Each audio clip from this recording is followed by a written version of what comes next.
tutti. Welcome back to my little kitchen in Lecce in the south of Italy.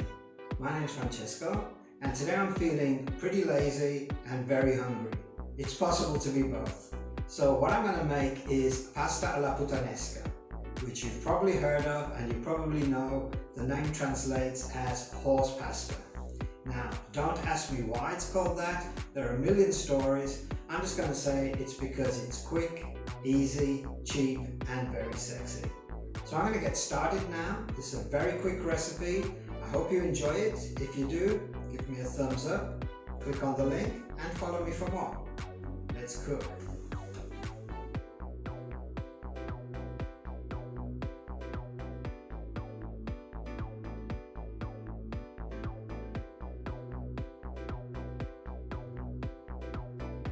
For today's recipe you are going to need your pasta of choice. I'm using bucatini, passata, olives, chili, garlic, capers, anchovies, parsley, and funnily enough, extra virgin olive oil.